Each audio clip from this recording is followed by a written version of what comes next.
Good morning.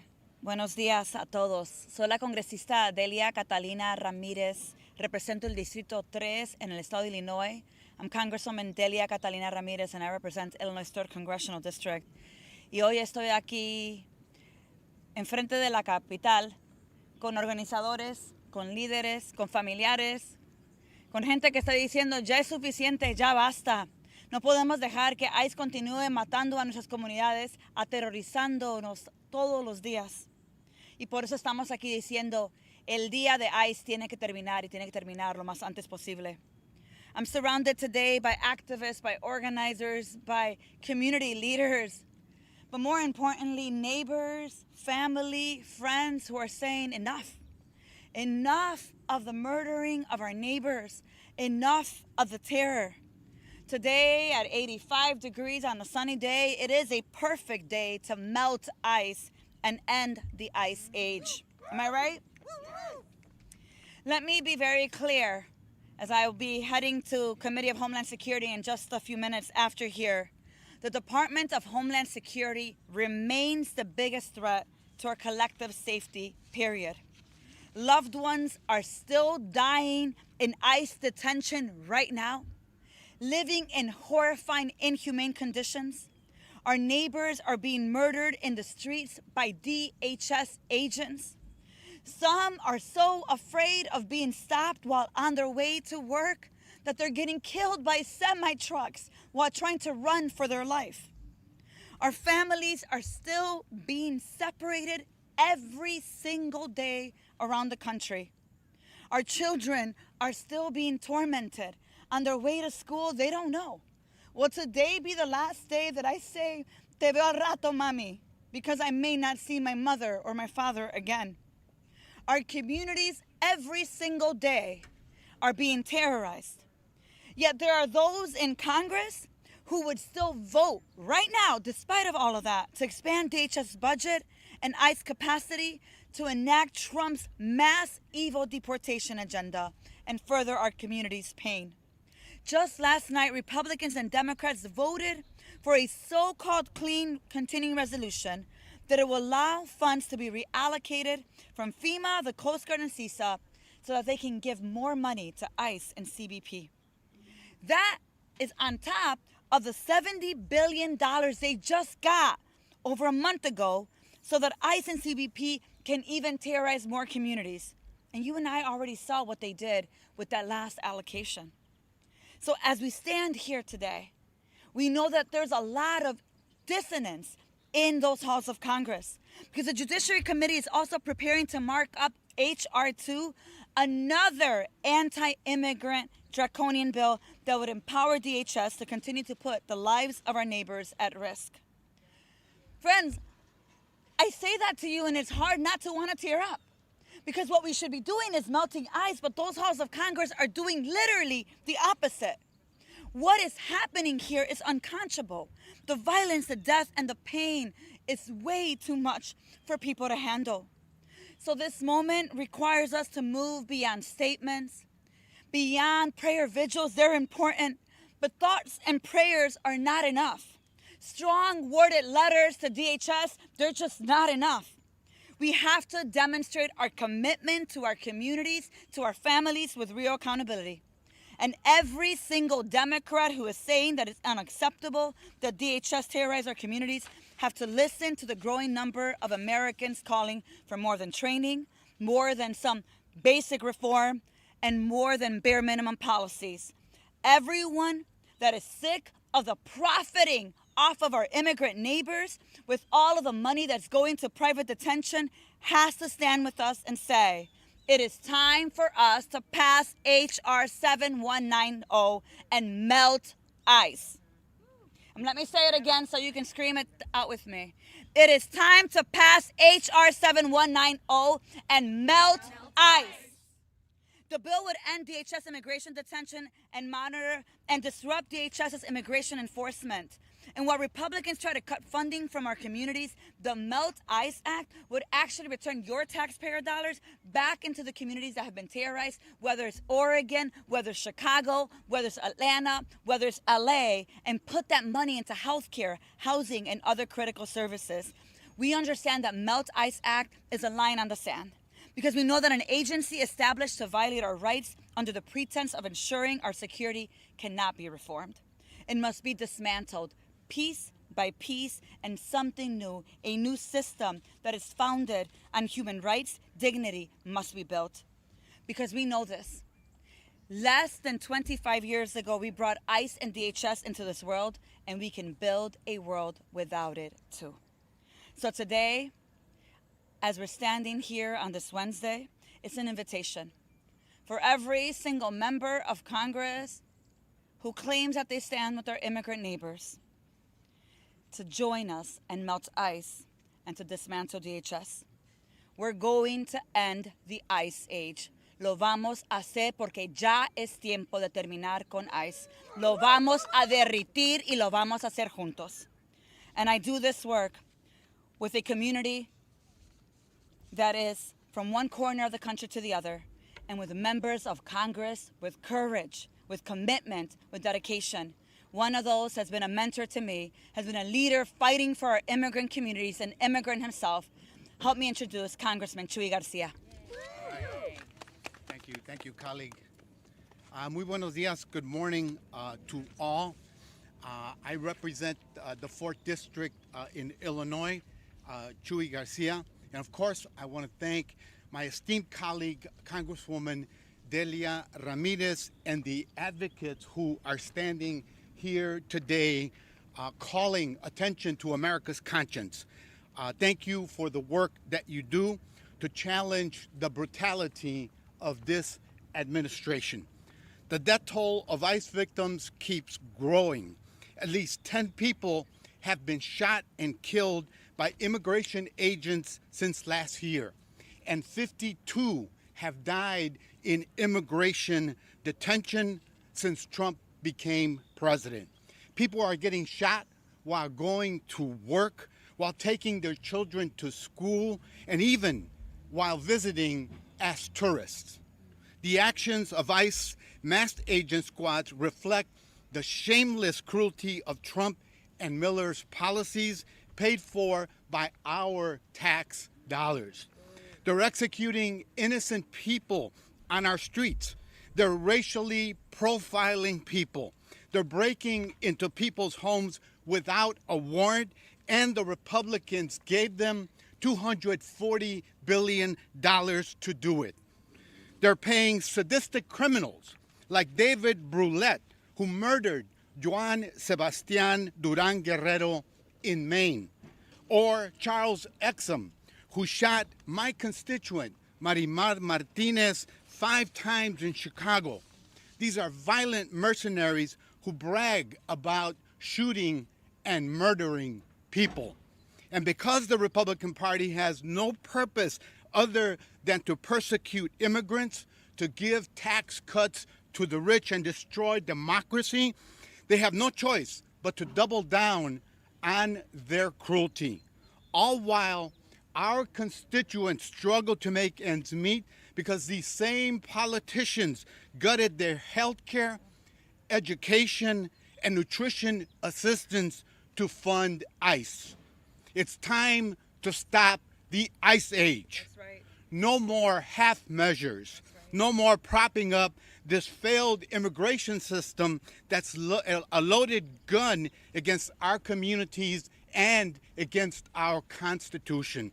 We must dismantle DHS and its for-profit detention centers, prosecute agents for their crimes, end the criminalization of immigrants, and rebuild the enforcement system from the ground up. Establish independent immigration courts, create safe and lawful pathways to migration, and actually fund case processing. That's what our communities deserve, and that's why we join the chorus for justice in saying it's time to melt ICE. Thank you. And now I am delighted to represent our colleague from Arizona, Adelita Grijalva, a warrior for immigrant justice. Muchas gracias. Good morning, buenos días. I'm Adelita Grijalva, proudly representing Arizona's 7th Congressional District. Every port of entry with Mexico and Arizona is in Southern Arizona. Thank you for being with us today. Thank you to all of the people here. Thank you to Congresswoman Ramirez for organizing this press conference. And again, bringing light to the injustice in our immigrant communities. We are once again gathering because not one, but 2 more people have been killed by ICE. Lorenzo Salgado Araujo and Joan Sebastian Duran Guerrero. We also remember Renee Good, Alex Preddy, and many others whose lives have been forever changed or cut short by this agency.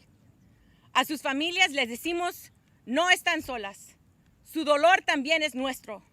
Y seguremos que luchando por justicia. Their deaths are the consequence of an immigration enforcement system that has operated in violence, impunity, and lack of accountability. Meanwhile, our families, friends, neighbors are being thrown into overcrowded detention centers where disease spreads, basic medical care is denied, and people are treated less than human. In Arizona, people have been exposed to measles in detention. Pregnant women have suffered miscarriages while in ICE custody. People have died because of something as basic as a toothache when untreated. And this administration has the nerve to say the people in detention are getting the best medical care they've ever had. The irony and hypocrisy of those statements. People have died, but the horror stories do not stop there. It's happening in every state. It is cruel, it is inhumane, and it is unacceptable. ICE agents have shot people in our streets, terrorizing families through warrantless raids, targeting peaceful protesters and members of the press, and packing people into overcrowded detention centers where a record number have died in custody. Enough is enough. Our communities cannot continue to live in fear. This is not an agency that can be fixed around the edges. ICE is fundamentally broken, and ICE does not make this community safer nor this nation safer. That is why I support the Melt ICE Act. We must abolish ICE, end our reliance on mass detention, and build an immigration system rooted in dignity, due process, and justice. It means ending private immigration detention, which profits from locking up immigrants and making billions off human suffering. It means restoring resources at the border so asylum claims are processed fairly and efficiently instead of funneling billions into militarized enforcement. And it means finally passing comprehensive immigration reform that creates safe, orderly pathways to legal status and our citizenship. It is important to remember that ICE is not as old as our immigration system. It was created after 9/11, and the current system is neither inevitable nor beyond reconsideration. What is clear is that ICE is institutionally compromised, and its failures are not incidental. They are systemic. Systemic failures require systemic solutions. La justicia no conoce fronteras y la dignidad humana tampoco. The status quo is failing our communities. We have to have the power to we have the power to change it. Now we need the courage to do so. Muchas gracias. Thank you very much. And now, Satare, Advocacy Director, Detention Watch Network. Good morning, and thank you all for joining us today. My name is Satare Kandahari, and I am the Advocacy Director at Detention Watch Network, a national coalition building power through collective advocacy, grassroots organizing, and strategic communications to abolish immigration detention in the United States, a system that is fundamentally inhumane, unnecessary, and deadly.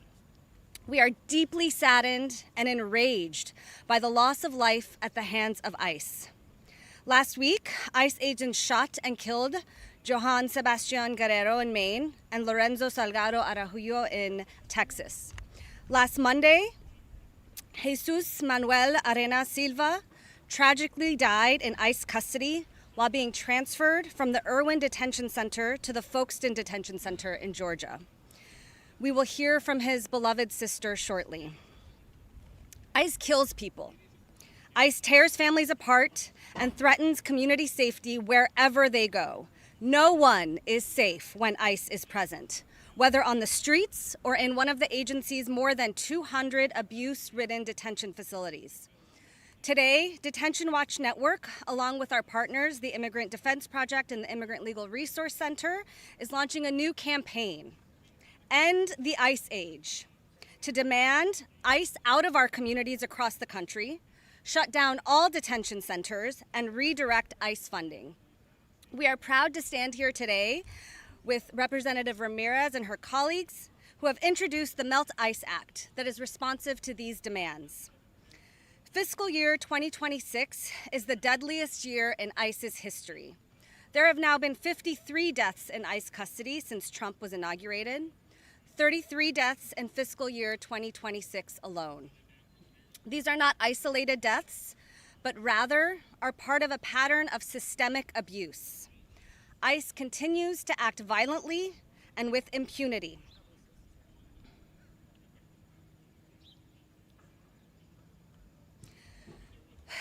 They have spent over $100 billion that they received in less than 1 year from Congress to carry out aggressive immigration enforcement operations, targeting our loved ones in communities across the country, and to massively expand its detention infrastructure from industrial warehouses to tent camps on military bases and state land, from local and federal prisons to privately owned prisons, and even horrific offshore detention centers.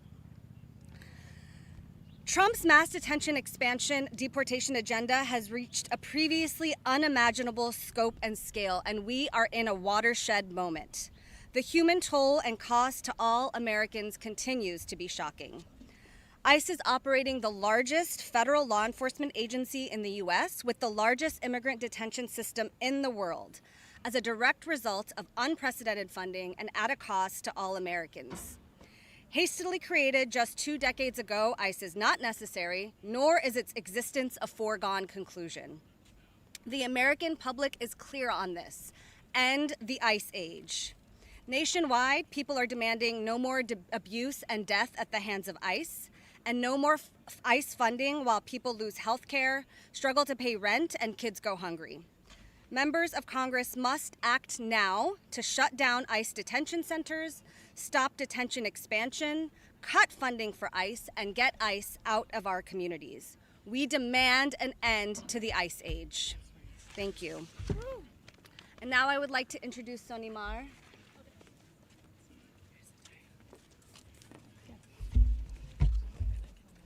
Usted me dice cuándo empieza. Okay. Buenos días para todos. Mi nombre es Sonimar Arenas y viajé desde Atlanta con mi pequeña familia para estar aquí hoy. Más que una voz, yo traigo el eco de un grito. Aquel grito que mi hermano Jesús Manuel en las afueras de nuestro hogar hizo cuando fue arrestado y quien falleció trágicamente bajo custodia de ICE el día 13 de julio. Mientras los trasladaban del centro de detención de Irwin al centro de detención de Folston, Georgia. Él nunca debió estar allí. El 9 de julio, agentes de ICE llegaron a mi casa y se llevaron a mi hermano, dejando a mi familia conmocionada y traumatizada. Les supliqué a ICE que no se lo llevaran debido a su condición médica, pero estas no fueron escuchadas. También ignoraron mi petición de permitirle llevarle todos sus medicamentos.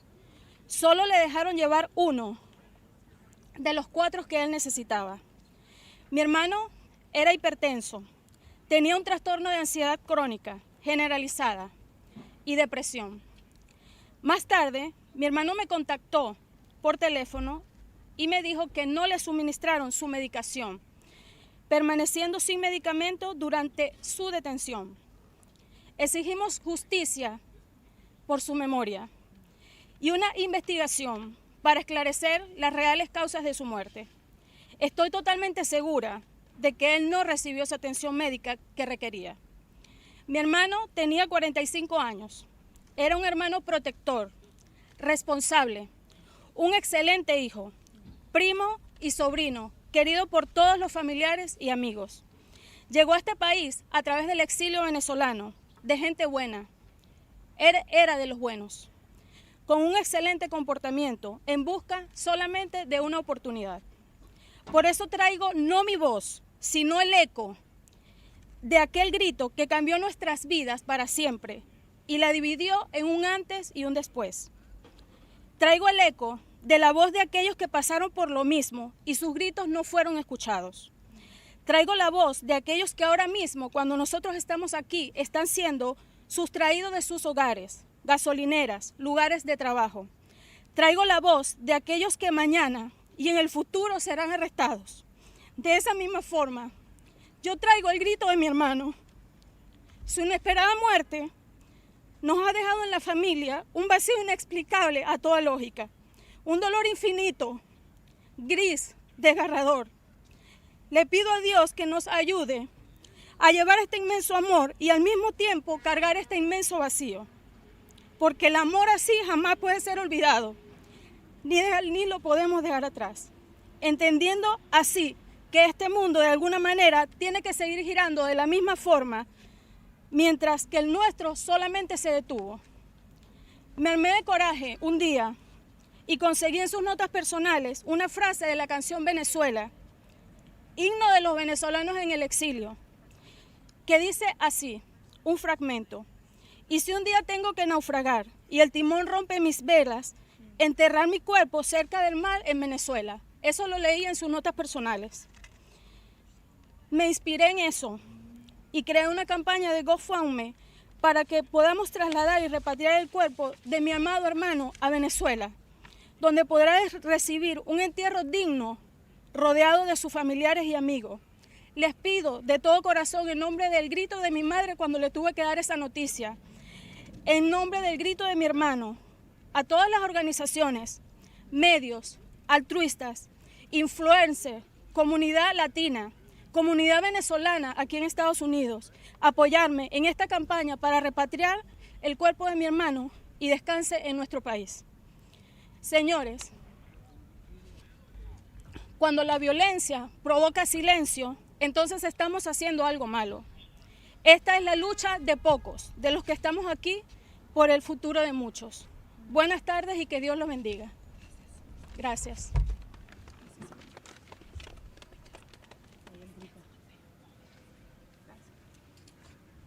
I'm going to briefly summarize Sonimar's testimony. Sonimar Maria Arenas de Hernandez is the sister of Jesus Manuel. She shouldn't be here today.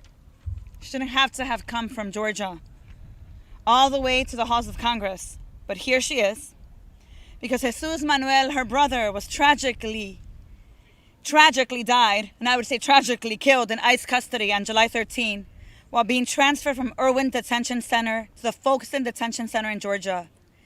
First of all, he should never have been there. On July 9th, ICE came to their house and they took Jesus Manuel away from their family, leaving their family shocked and traumatized. As Sonimar mentioned, they implored that they not take him, that he needed his medication. But of course, those agents, they don't have humanity. They didn't care. They needed to meet Tom Homan's quota, and so they didn't listen to the police. They also ignored their request to at least allow him to take his medication with him, only allowing him one medication of the 4 that he needed. Jesus Manuel later told them on a phone call that ICE did not even give him the medication that he needed. He went without medication during his detention until he finally tragically died in the hands of ICE. Sonimar came here because her brother's voice and that image and that moment continues to relive in the lives of her family, of community, and they want and demand justice for Jesus Manuel. They want an independent investigation into his death. And Sonimar said she is 100% certain that he did not receive the proper care, and he died because of the neglect and the negligence of ICE and detention center. So today she deeply mourns the passing of her brother in such a cruel manner, a brother that today should be alive with her family. And it is why she came all the way here to these halls of Congress seeking justice for him and for every single person that has died in the hands of ICE in detention. She's here because she doesn't want any other family member to go through what she and her mother and her family are going through today. Because she knows that what happened to Jesus Manuel should not happen to anyone. She said her brother Jesus Manuel was just 45 years old. He was a loving son, a brother, an uncle, and a caring, hardworking man from Venezuela who came to this country seeking better opportunities. He worked and he loved his community, he loved his family, he loved his neighbors. His tragic death has left his family with a deep, immense sorrow and emptiness. And so she asked that her family be supported with the GoFundMe, as so many GoFundMes have gone up now just to help support the loved ones and to bury those that ICE has killed. I would say to you that ICE should be paying for all the costs associated with the burial of Jesus Manuel and the support to the family. But Jesus Manuel had asked in a little note if he'd ever die, that he be returned to Venezuela and to die and to be laid by the shores of the beautiful country he had to escape.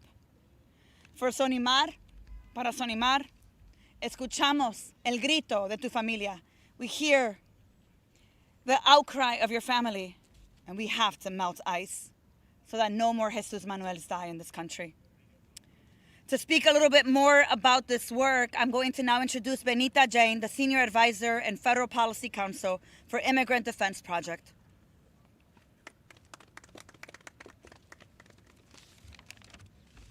Thank you, Congresswoman. And I cannot even imagine, Sonimar, what your family has been going through. My name's Benita Jen. I'm the Senior Advisor and Federal Policy Counsel for the Immigrant Defense Project. We have been working for the last 3 decades to uphold a simple but indispensable truth, that every person deserves human dignity. 23 years ago, Congress arbitrarily created the Department of Homeland Security, including ICE.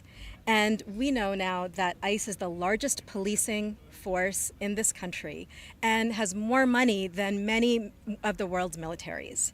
It terrorizes wherever it goes, leaving separated families and broken communities.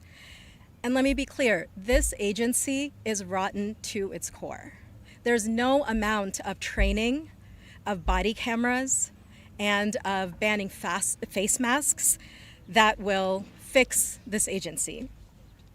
Let's talk a little bit more about what this means for inner communities, when ICE is inner communities.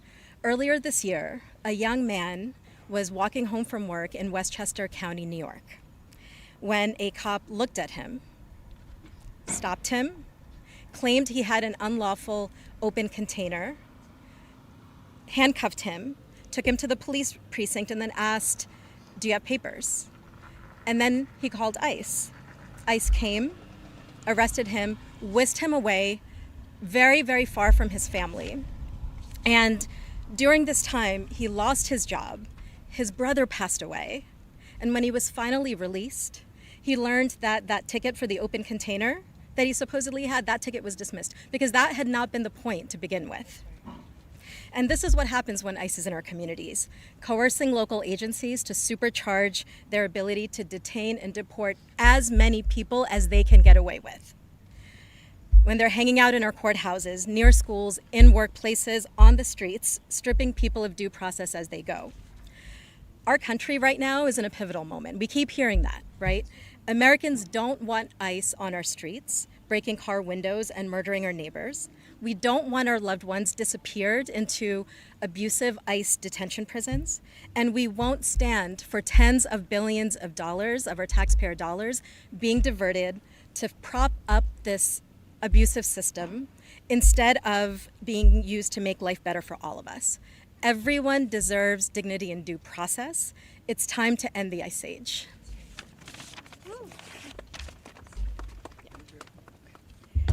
I'd like to now introduce Samira Hafiz, did I get it right? Samira Hafiz, the Policy Director for Immigrant Legal Resource Center. Thank you.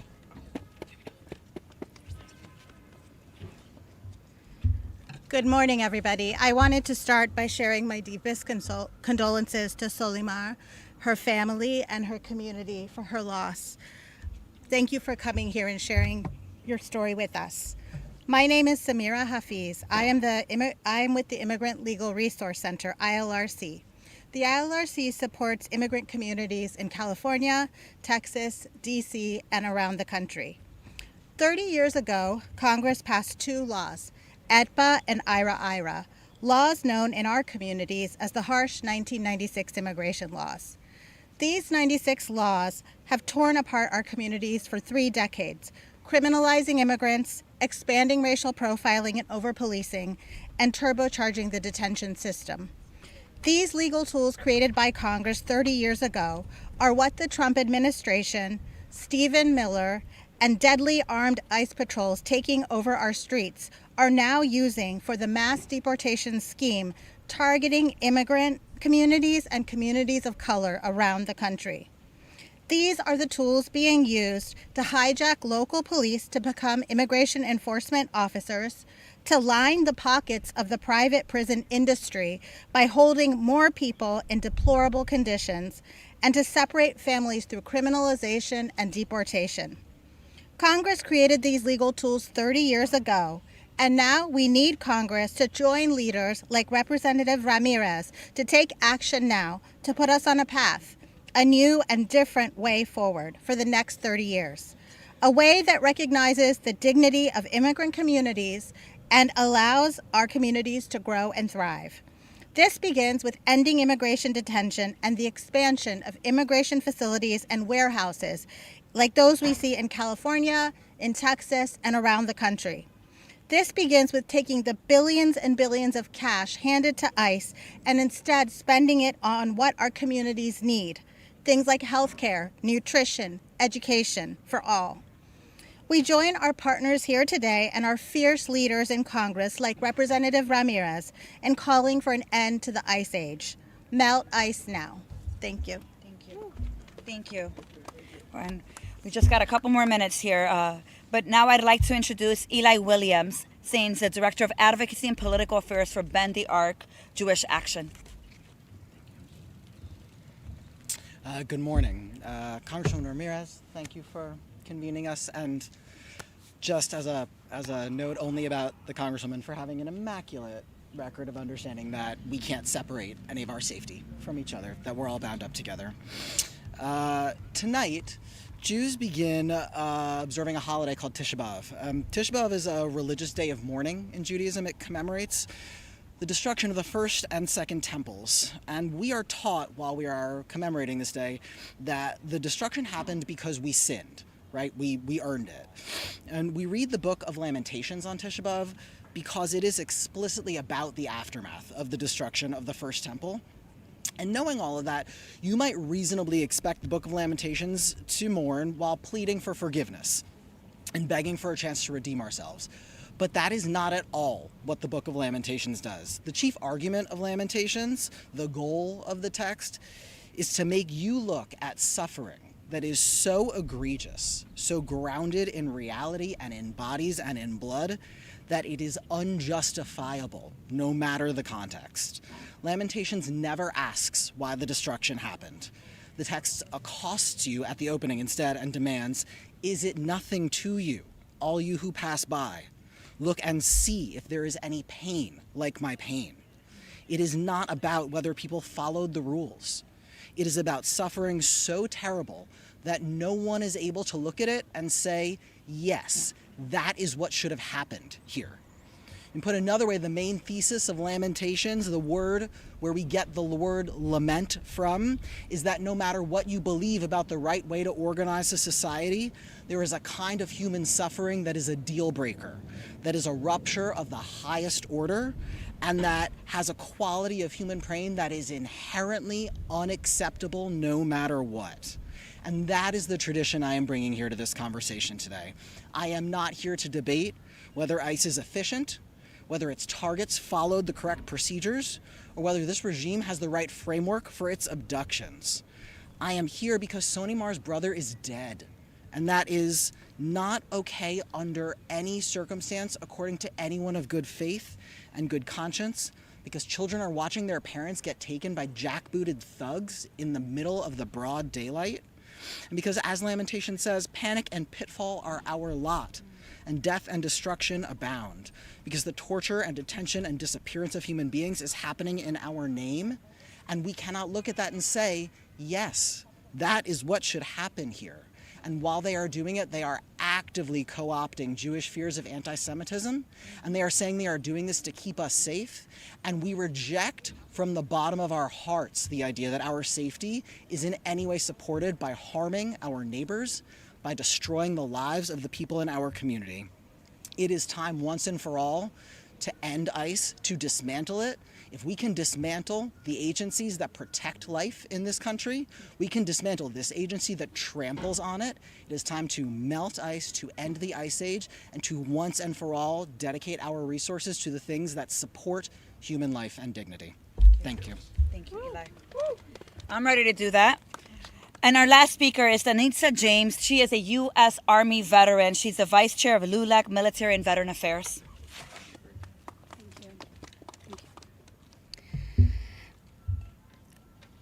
I am here today because we don't want our brothers and sisters to be the next Jesus Manuel. We don't want our military families to be the next casualty of a detention facility neglect. America's strength has always come from its commitment to freedom, dignity, and opportunity, not from policies rooted in fear. Every family deserves the chance to live together in safety. Every person deserves to be treated with dignity and respect. And every community is stronger when we invest in people rather than division. Across our nation, we are witnessing a deeply troubling rise in detention of military spouses, parents of active duty service members, one in Chicago, and veterans, families, people whose only desire is to keep their families together while their loved ones continue to proudly serve this country with honor. No veteran or service member should have to defend our country overseas while fearing their own families will be separated at home. America made a commitment to those who wear the uniform. I did as an immigrant. America must fulfill that commitment. Freedom means that families stay together. Dignity means that every person is treated with humanity and respect, regardless of where they were born. LULAC is calling on our nation's leaders to act with compassion, uphold due process, and ensure that our military, families, and veterans are treated with the honor and the respect and gratitude that with their sacrifice that they have earned. Thank you. So I just want to end this by saying the name of just a few people. Their lives mattered. Their families will be changed forever. The stain on this country will be permanent. But I want to say the names of Lorenzo Salgado Araujo, of Juan Sebastián Guerrero, of the very first man that was killed by ICE under Trump 2.0, that some people have forgotten, but I'll never forget, Silverio Villegas Gonzalez, Alex Jeffrey Preddy, Renee Good, Keith Porter, Ruben Ray Martinez, Jaime Alanis Garcia, Roberto Carlos Montoya Valdez, Josué Castro Manuel, y José Manuel.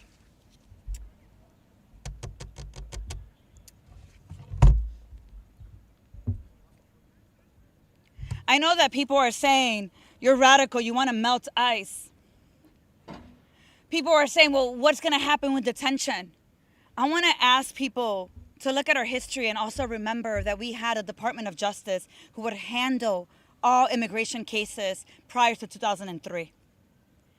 I want people to remember that people weren't dying in the way that you see them dying right now.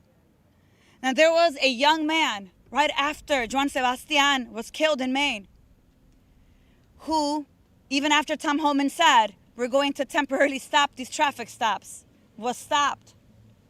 You know what he did? He did what my brother would do. He did what your sister would have done. He did what your mom would have done if she would have been stopped by ICE and looked a certain way. He tried to run away. And you know why he tried to run away? Because he was so afraid that when ICE agents that operate with impunity would take him, they would send him to a private detention center where he could die within days and never see his family ever again. So he did what he thought was what needed to be done so that he can live. And yet a semi-truck hit him and he still died anyway.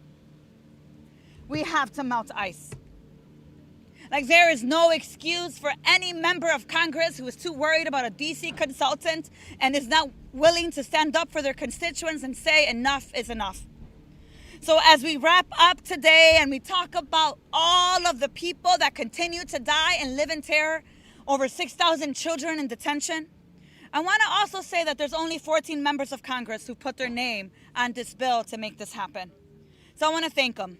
I want to thank my Congress lead, Congresswoman Yvette Clarke, Congressman Jesus Chuy Garcia, Congresswoman Adelita Grijalva, Congresswoman Ayanna Pressley, Congresswoman Rashida Tlaib, Congresswoman Ilhan Omar, Congresswoman courageous, amazing, incredible warrior for justice, LaMonica MacGyver, Congresswoman Nidia Velasquez, Congresswoman Summer Lee, Congresswoman Yasmin Ansari, Congresswoman Valerie Fouché, Congressman Danny Davis, and Congresswoman Sylvia Garcia. And I want you to notice that there are some names missing and some type of last names missing. So to all our white allies in Congress, this is the moment to join the movement to melt ICE. I want to see your last names here as well. I want to thank the organizers and the family members who are fighting every single day to protect our immigrant neighbors from the pain of deportation or death at the hands of DHS. Your voices, your outcry, ese grito se escucha en esta mañana, en este lugar. Because it is time for us to melt ICE. So let me say to you, constituents, people all over the country, check out and see if your member of Congress has joined my bill to melt ICE. It's called HR 7190. It's time to end detention. It's time to abolish ICE. And let me say that this member of Congress of Homeland Security is ready to dismantle the Department of Homeland Security too. And we're going to do it together because we will melt ICE. We will end the ICE age. And we will not continue to stand here talking about another person that has died in the hands of the Department of Homeland Security. So are you ready? Yes. Are you ready? Yes. Are we going to melt ICE? Yes. Are we going to melt ICE? Yes. Are we going to dismantle the Department of Homeland Security? Yes. Let's get to work. A trabajar se ha dicho. Thank you. I'll take one or two questions if there are questions. But I know it's hot. Thank you. Let's go and melt ICE. Gracias. Thank you. Thank you so much. Muchas gracias.